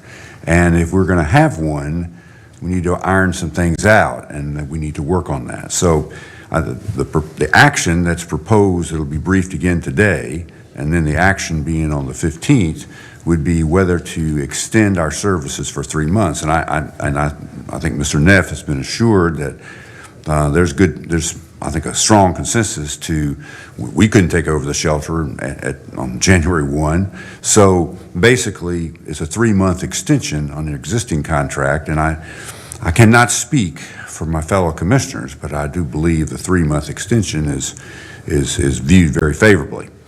So that's the issue about voting. There was never an intent to vote today anyway. And also, Mr. Chairman, that's not a debate. Mr. Chairman, I'd like to request we have to take a 5-minute recess, please. Yes. All right, we'll take a 5-minute recess right now.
Hello, hello. The microphone is live, and we are in living color here in Government Center. We've had some interesting discussions, and I just talked to a lady who was very nice, and I appreciate her coming up. She and I had a great discussion. Of course, my question was, the lady who gave us the number of medical treatments that little dogs have, I was telling her I've got a little Shih Tzu at home. He's 17 years old, and he and I, we actually talk to each other, and he knows how to tell me where to go if I don't do what he wants me to do. But the fact is, I think every one of us want to do what's right, and what's right is the Humane Society has been a wonderful group to work with. And from my perspective, I'm very happy to do that. But, and I did hear her say it, and I'm not making any comments pro, con, da-da-da-da-da. I'm just telling you what I talked with the lady a moment ago about. And I said, you know, when I get paid, I've got to know how much money I'm going to spend on my family, my house, my car, da-da-da-da-da. And we have a $550 million budget. We get $140 million to the schools, $85 million to the sheriff. We spend a lot of money, and it's your money. And I've never heard anybody give me a figure on how long, you know, if we give you $1.5 million, and I'm not saying all of you, I'm just saying, let's say we give you $1.5 million, and by January 15th, you're back in here saying, well, you know, we didn't figure on that. It's going to take another $1.5 million, and that has happened in the past. So the question is, what specifically, on average, not every day, because you can't tell when a dog or a cat or any other animal is going to get sick. But what are we spending our money for? Because people actually call me and call all of us and say, well, I want to know what you're spending your money on. And I said, well, I don't know. The Humane Society is taking care of the funding on it, and we don't ask for a line-by-line figure. But I think everyone in this room would agree. If I come up to you and I say, I want you to give me money to do this nonprofit thing, well, what are we spending our money on? I don't know, but I'll tell you when we finally get to the bottom line. That's part of the problem. We know what we want, but we don't know how much we want, and we have to be responsible to everybody in this county, and we're talking about millions of dollars overall, and I'm just speaking from a personal point of view, not for the commissioners. But it's nice to know what you're spending your money on, not if we don't get some more money, we're going to have a disaster. Well, if someone in Washington, D.C. or Raleigh came in and said, if you don't raise taxes, we're going to have a disaster. So what? Tell me what the disaster is going to be, how is it going to get there, and what can we do?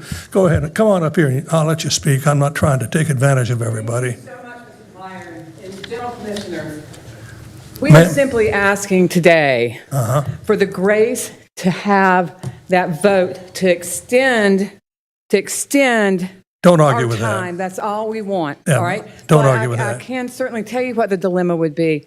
The devastating part would be if the vote is extended to December 15th and you choose not to vote in favor of the contract, then Mark Neff fires 35 people 2 weeks before Christmas. Don't want to do that. The No. dogs that are and cats who are left in the shelter, they're left in the shelter, will be euthanized. Tell us. You won't be able, as the county will not be able to walk in and take over the operations of the shelter. Yeah, I agree with what you're Because saying. you won't have the proper licensing. Give us the And numbers. it's not that we don't want you to have the proper licensing. We want you to have that because we want to continue this, right? The numbers will come, Mr. Plyler. Even Dr. Martin said in an email to me, I misunderstood the numbers. I made a mistake.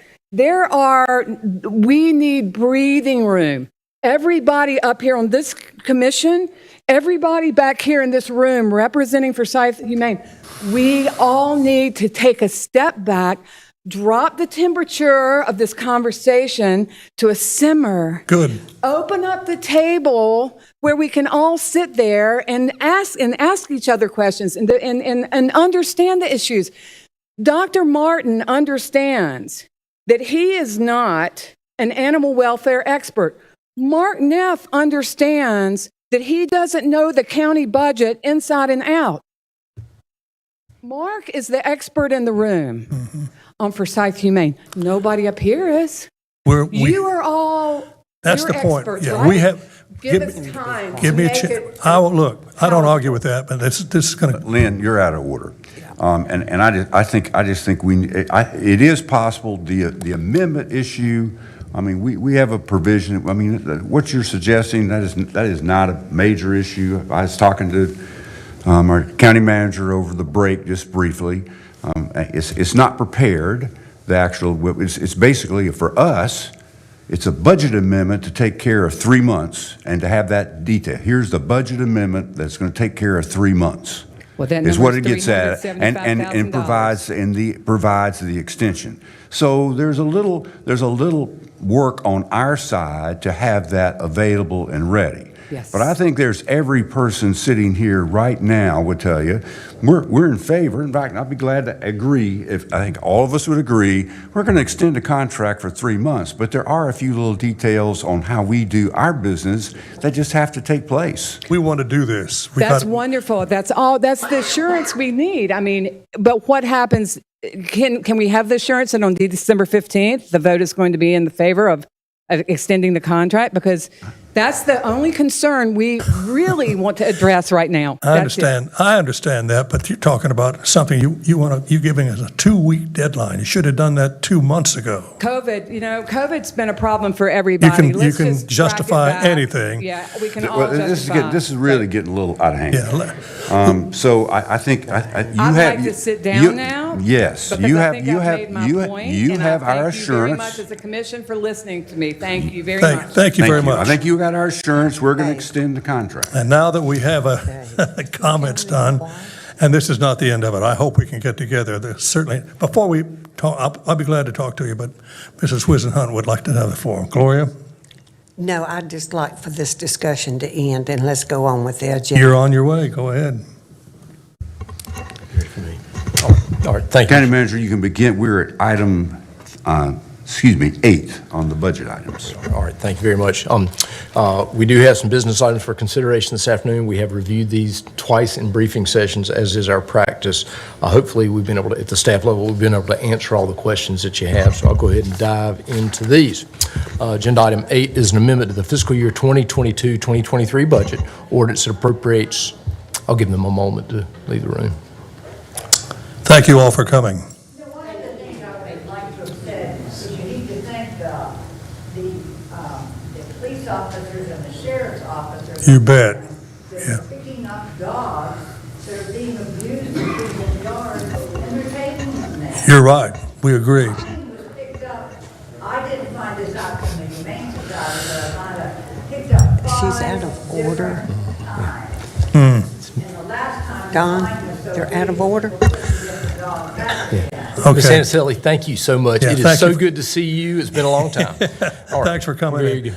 All right, go ahead. Could I make a motion on item 8, please? What's on item 8? I'll read it and we'll do that. It's an amendment to the fiscal year 2022-23 budget ordinance that appropriates unreserved fund balance to establish the 2022 PAYGO capital projects ordinance.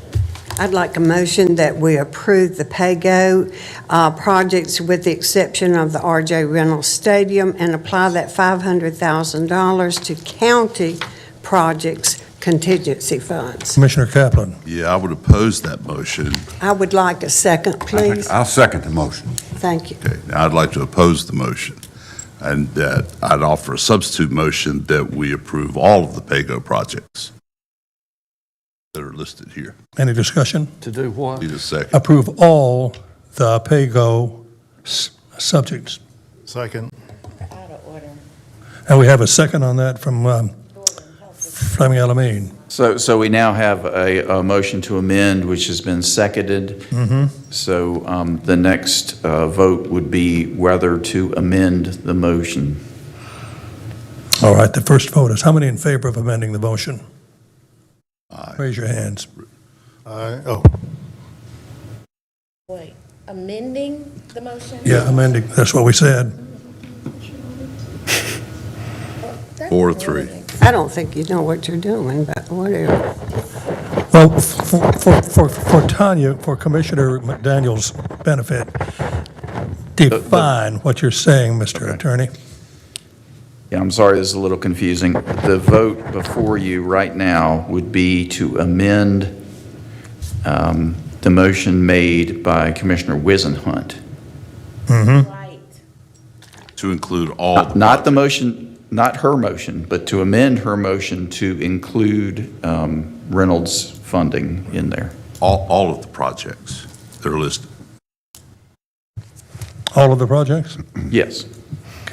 Do we all understand that now? You understand, Commissioner Martin? I understand, but I think the issue here is that there's some of us, I can speak for myself, that do not want to vote for the Reynolds Stadium and will not. And I do not, but I would like to vote for the others. So by considering them all together, the vote is going to have, I will have to vote against that motion, and I would rather not vote against all the other projects. And You're not one way that this could be handled, we could consider every project separately if we wanted to. But I actually thought that Commissioner Wizenhunt's approach was a way to separate out the one item that has had some dissension, and we could vote on that separately, and then we could get the first out of the way where there's agreement, and then we could vote on the second. Yeah, I would agree with That that. was the intent. So I'm really sorry that Commissioner Kaplan chose to take that approach. Well, if you vote against the motion to amend, then you would go back to vote on Commissioner Wizenhunt's original motion. But if we just voted, if I counted right, there were 4 people who voted for the amendment, which puts us back now, we're now voting for Commissioner Kaplan's motion. We're ready to do it, and I'm ready to vote against it. Whatever we got to do. Any comments, Commissioner Kaplan? Yeah, I now move that we approve all of the projects in item 8. Well, I would just like to say to you all that there's only one person in this room who knows the history on this stadium, and that's Dr. Martin, because he negotiated the contract and the deal. Yeah. And you all are going against what the school board voted for if you vote to give money to the stadium. You're right. It is not a county project. There It you is go. a school project.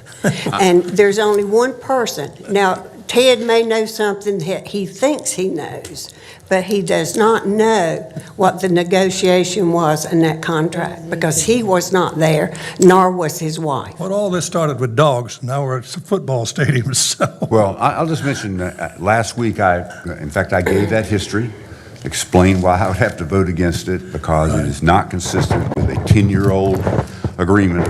If the school district has withheld their part of the bargain, it's time now for Homeschool Advantage to hold theirs. Exactly. If the school board wants to pay for it, they already have paid for other things. If they want to pay for other things out of their funds, that is their business, but it is not our business. And that was my point last week, and that's why I'll vote against it. But if I have to vote against all of them, I will. Let me ask you a question, Mr. Attorney. The conversation today was about an additional $1.5 million. It wasn't about a football stadium. It wasn't about using all the money for one issue or all the money for not using.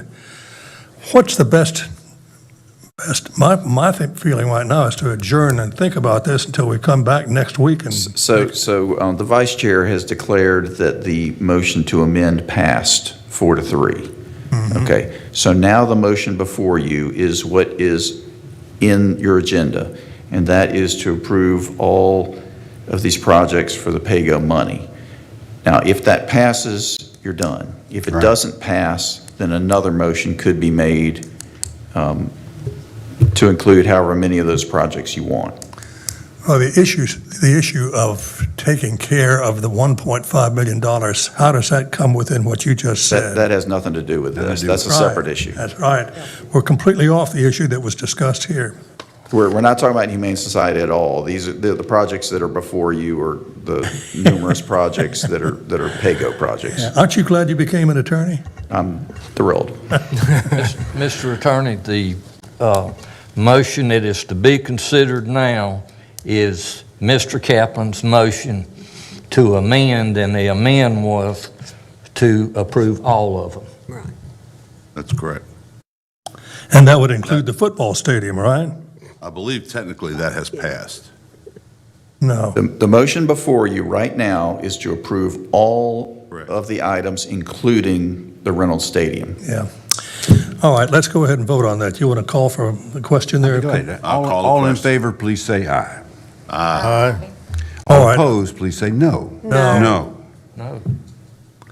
So let's just do a show of hands. All those in favor, please raise your hand. 1, 2, 3, 4. All those opposed, please raise your Can't hand. count. I think we just stepped off the curb into a puddle. So it's 4 to 3. Did you just raise your hand again, Mr. Chairman? No, You he, didn't raise it the first No. time. no, it failed. It was 3 to 4, it failed. Oh, I wouldn't let you down there, Don. thank you. I'm not trying to get on your case there, Ted. So now we're ready for, is there another, and could we return, maybe Mrs. Wisenhunt, Commissioner Wisenhunt would like to make her motion again. I can't I wait to would- hear it. What is it, Commissioner I would like Wisenhunt? to make a motion that we approve the PAYGO projects except for the RJ Reynolds Stadium and apply that $500,000 back to county projects contingency fund. And I'll second that motion. Okay, we have a motion and a second. Commissioner Kaplan. Yeah, I can't, her last comment takes it away from me. I don't know when public schools all of a sudden did not become a county project, but and particularly from someone who's been on the school board. And the other comments made about something about some promise made, I guess, 10 years ago, Dr. Martin, I don't remember what it was. 10 years ago. I can tell you, lots of people make lots of promises. Some they keep, some they can't, some they try. I mean, if everybody kept their promises, obviously we'd have no divorces and everybody be going down the road. But those things happen. And in this case, the price of the project went way up, mostly because of inflation and others, a delay in raising money. And it's a project that's well worth the time and the effort that a lot of people have put in for a long time. I went to Reynolds High School. We didn't play there then. They want to bring it back and have it at their place. They've got a place, they got the land, and I just hope that this board can see fit to give them this little push to get this project underway. So I would once again like to amend Commissioner Wisenhut's amendment to take up the items that she has suggested, but leave the 500 out for us to debate here and now, and not put it in a reserve. Any further Call discussion? for a hand vote. What you want to vote on, Commissioner Linville? His amendment. Well, is there a second? We're considering Is there- his amendment. All I'm asking for is for a vote by show of hands. Well, you don't have a second yet. Do we have a second for? No, we don't. For Okay. Commissioner Kaplan's that the- amendment? I think, I will second the. so we've got a We have a second. second by Commissioner Elamine. I'd like some clarification from Commissioner Wisenhunt. When you made those exclusions, all they asked for today was $1.5 million. Sweetie, you are talking about dogs. I know I We're am. talking about a stadium. I know. The stadium I is know we're talking- 500,000. The Please stadium don't. is no question, but are we But going to the- get to the dogs? No, we don't get to Not today. dogs. All right. So we have a second to Commissioner Kaplan's amendment, and that amendment is to consider all the projects and set aside the Reynolds Stadium for further consideration or And the a word separate is consideration, is that correct? It's just not a part of the, in other words, it doesn't have the part, it's asking to amend Commissioner Wisenhut's motion by removing the last statement that she made, which is that the 500,000 should be applied to county projects, is what the motion is to remove that part of the statement to Commissioner Wisenhut's, to amend it to Mrs. Wisenhut's motion. Do we have a second to Commissioner We Martin? do, and we had the second was Commissioner Elamine. Okay. So does everybody know what we're voting on? Yes, Oh, yeah. You sure? absolutely. Oh, yes. All in favor? So all those in favor of removing that statement, please raise your hands. All those who are not in favor of that being removed? So it's a 4-3 vote. Now what? Well, now that statement has been removed by the action of the amendment, and now we are back to the motion that is amended, which is to approve all the projects except Reynolds Stadium. So, all of those in favor of that, please raise your hand. State the motion before you vote on it. Well, we just agreed on the amendment, and we now have. You explained it, but give me specifics. What is the motion? We're voting on all of the PAYGO projects except the stadium. All right, okay. And All in favor? And I'm asking, we just had 6 people raise their hand. Where would you like to be? Yes? I'll go with you. All right, so motion carries unanimously. Now, I'm sorry. May I make a motion? Yeah, yes, go right ahead, Commissioner Kaplan. That the 500 remaining in the proposal that is budgeted, I mean, we have the money, it's not like we're taking it from something, it be used to fund the Reynolds Stadium, the 500,000. Is there a second to that motion? I'll second. Okay. We have a motion and a second by Commissioner Fleming Elamine, and the motion is? Fund the stadium. Fund the stadium. I can't do that, Ted. We're not talking about stadiums today, but if that's what you want on the agenda, we can go yes or no, right? It is on the agenda. All right. All in favor of Commissioner Kaplan's motion, please raise your hands. 2, 3. So it failed. I'm sorry. You tried. Now, I guess the best thing for us to do. Opposed? I'm sorry? All those opposed, for the record. 4-3. Is that all right? I need a little clarification on whether, Mr. Chairman, you've turned the meeting over to the vice chairman or not. I did. Okay. All right. So I'm going to be looking to the vice chairman for motions and seconds. Is that okay? Sure. All right. Great. Thank you very, very much. All right. We'll dive on into the rest of the agenda. Agenda item 9 is an amendment to the fiscal year 2022-2023 budget orders. It appropriates fund balance to cover prior year encumbrances for fiscal year 2021-2022. We budgeted about 1.8. There were more than that. It was a little almost $2 million more. If you look at what they were, most of it was encompassed in economic development incentives, and then the Second Harvest Food Bank contract, which wasn't paid out just because of invoicing timing. So anyway, that's the matter in front of you. Oh, your motion? I'm sorry. So We have a moved. motion? Yeah, go ahead. Okay. I just said. Motion, so excuse moved. me, I didn't hear you, Commissioner Elamine. Motion by Commissioner Elamine, is there a second? I'll second. Second by Commissioner Chairman Plyler. Any discussion? All in favor, please say aye. Aye. Any opposed? Motion carries unanimously. Agenda item 10 is amendment to the fiscal year 2022-23 budget. It establishes a new communications department budget. That was part of the alternate service level approved in the budget this year. The department cost us $277,003. There were 4 positions actually transferred from the MIS department. I just wanted to make y'all, remind y'all that happened. We had 5 positions in the original plan, but we actually were able to transfer 4 over.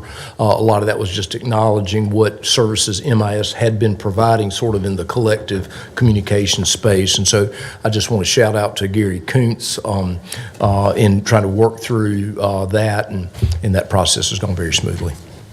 Move approval. Second. Motion approved by Commissioner Wisenhunt, second by Commissioner Elamine.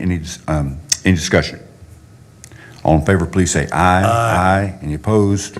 Motion carries unanimously. All right, agenda item 11 is resolution funding additional premium pay to county employees for on-site work performed during the COVID-19 public health emergency. You funded kind of a first round of that. There were actually dollars left over, and so those were combined to basically create a lump sum payment that would be paid out in December of 22 and January of 23, and it is, I think, a worthy recognition tool. Move to approve.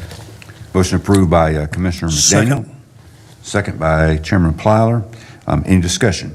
All in favor, please say aye. Aye. Any opposed? Motion carries unanimously. Agenda item 12 is a resolution approving Forsyth County's request for single-family urgent repair funding with American Rescue Plan Act funds. You've got an associated budget ordinance amendment.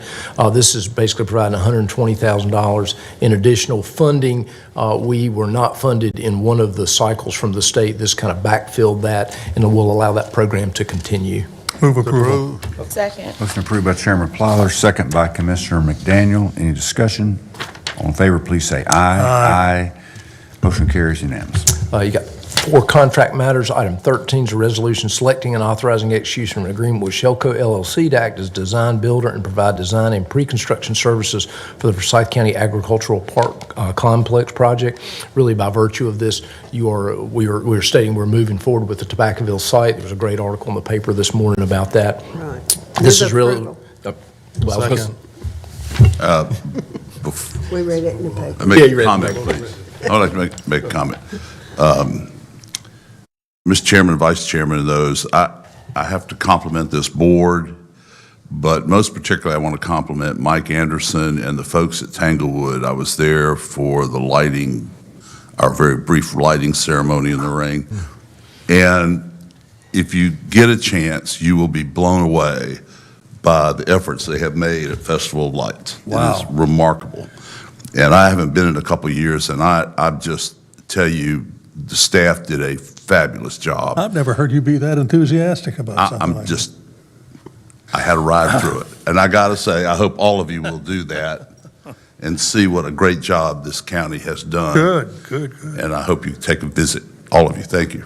Upon a privilege, 3 of my grandkids have already gone and enjoyed the trip, and they didn't eat all the mountain fried chicken. They're so excited to see the lights. They had a wonderful time out there in the park. Sounds great, yeah, good. Okay, We can return, we're ready for action on the Item 13. the Tobaccoville project. Approval. A motion by Chairman Plyler. Is there a second? Second. Second by Commissioner Lamine. Any discussion? All in favor, please say aye. Aye. Any opposed? Motion carries unanimously. All right. Item 14 is an amendment to the 2021 PAYGO Capital Projects Ordinance to transfer funds to the 2022 Blues Lake Capital Projects Ordinance. You've got an amendment to the 22 Blues Lake Capital Projects Ordinance to accept that transfer. And then you've also got a resolution authorizing execution of agreement to the contract between Forsyth County and Barr Construction Incorporated as design builder for Blues Lake project. They have bid that project. They brought it in with a guaranteed maximum price. The total project of that amazing project is $7,038,835. The construction is $6,655,000, and we will be scheduling a groundbreaking fairly soon. Approve. second. Approved by Commissioner Lamine, second by Chairman Plyler. Any discussion? All in favor, please say aye. Aye. Any opposed?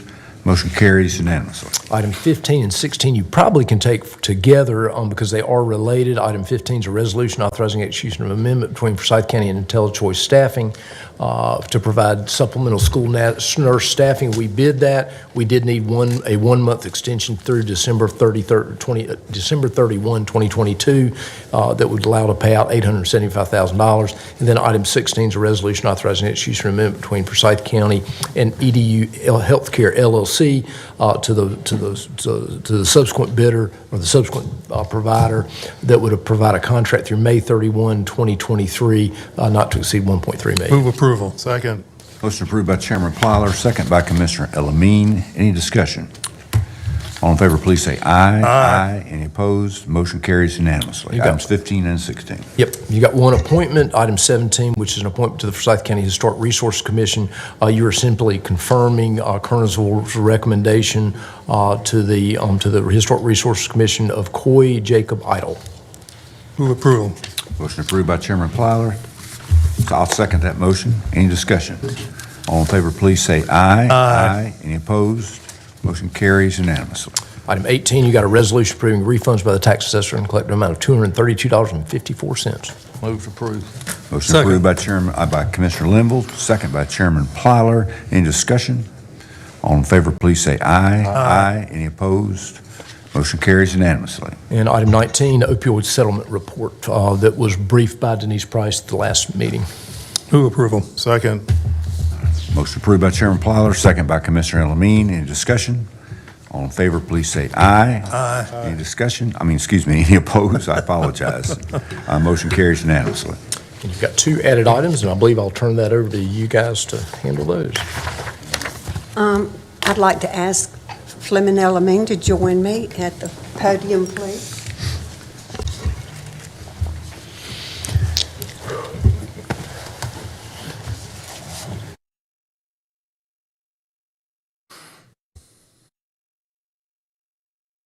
Not from here, okay. This print's a little larger, okay. This resolution recognizing the accomplishments of Commissioner Fleming Elamine. Whereas Commissioner Fleming Elamine, who is a native of Forsyth County, North Carolina, was appointed to the Forsyth County Board of Commissioners in March of 2017 and elected in November of 2018. Whereas Commissioner Elamine is academically accomplished and holds a bachelor's degree in Economic and Business Administration and secondary education from Cornell College, as well as a master's degree at the American Graduate School of International Management and Northwestern State University.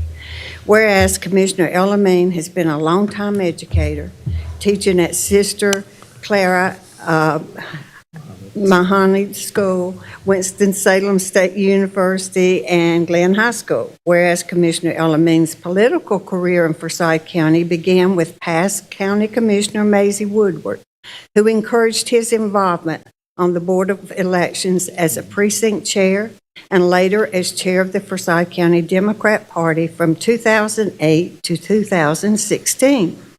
Whereas Commissioner Elamine is responsible for leading efforts in naming the Department of Social Services building after the late Walter Marshall and the General Library building, the Central Library building after the late Sylvia Sprinkle Hamlin. Whereas Commissioner Elamine graduated from the FBI Citizens Academy, a program designed to foster greater understanding of federal law enforcement in the community. Whereas Commissioner Elamine has served on the National Association of Counties Finance, Pension, and Governmental Committee, NACO Health Steering Committee, North Carolina State Ethics and Qualification Code Board, North Carolina State Public Health Qualifications Board, Bethesda Homeless Center Board of Directors, Children's Law Center Board of Directors, Creative Quarters Coalition, Juvenile Justice Prevention Council. I'm going to have laryngitis.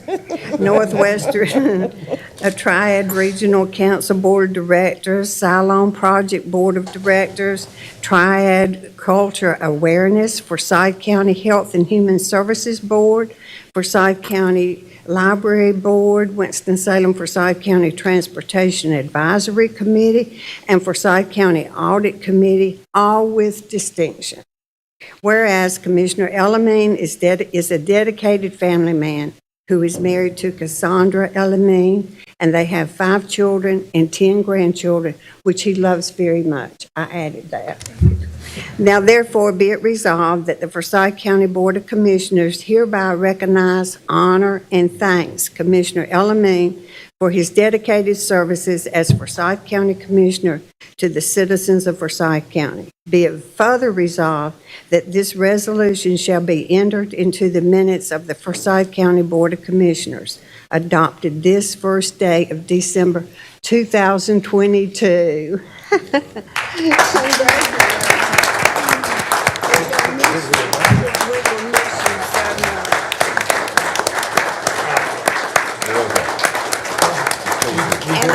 I'm sure, as you know, that the manager created this frame for you. This is original. It's I'm pretty sure original, about this. yeah. Would you like to say a few words, or you want to wait a couple weeks or month? I got to say thank you. Thank you, thank you, and thank you. You know, there are 2 people that were not elected that influenced my life, too. Sally T. Mitchell never ran for office. She was a dear friend of mine. She passed away about 93. And later along Glen Avenue. I see her face. I guess that happens with time, huh? But neither one of them were elected women in any capacity. But they advised me, Fleming, don't you get close to so-and-so? Stay away from so-and-so. Don't you dare go over so-and-so. Those kind of people make a difference in our community. Thank you very much. Did she leave anything out? No. Thank you so much. Mr. Kaplan, could you come forward, please?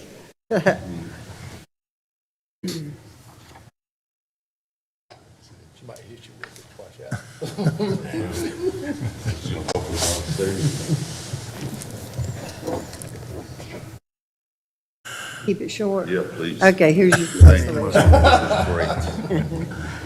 Resolution recognizing the accomplishments of Commissioner Ian Theodore Ted Kaplan.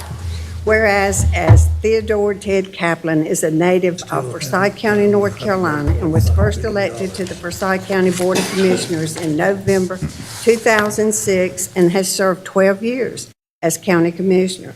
Whereas Commissioner Kaplan served as the ex officio voting member of the Forsyth County Tourism Development Authority and spearheaded legislative changes to the membership of the board.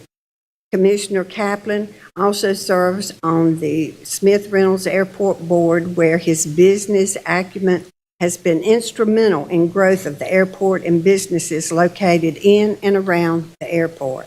Whereas Commissioner Kaplan has served on the National Association of Counties Finance, Pension, and Governmental Committee, NACO's Large Urban Counties Caucus, NACO Community Economic and Workforce Development Committee, Downtown Winston-Salem Partnership Board of Directors, Callidium Board of Directors, Local Emergency Planning Committee, and Forsyth County Audit Committee, all with distinction.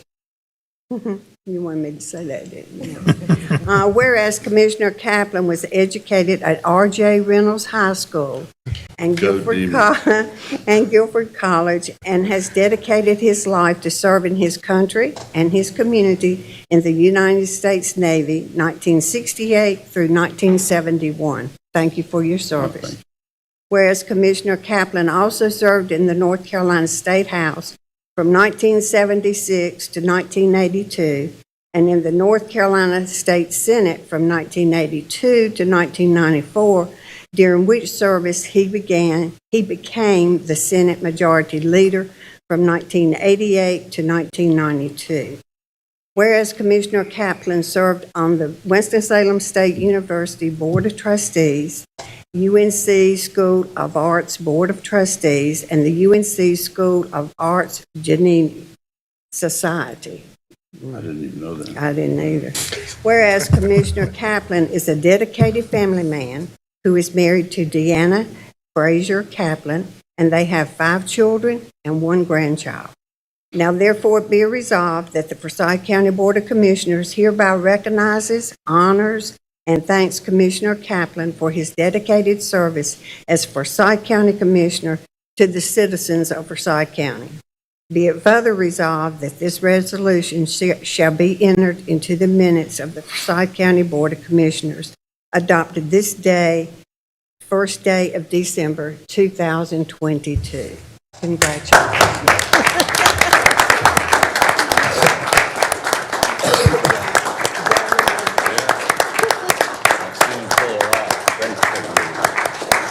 So thank all of you. Thank the staff, Dudley. What a team you have. It's been great serving with all of you, those who are here and those who are not with us historically. My philosophy of government has been etched in stone since John Kennedy became president, when he asked that people ask what they can do for their country, not what their country can do for them. And I think that's a place we all need to be. But thank you very much.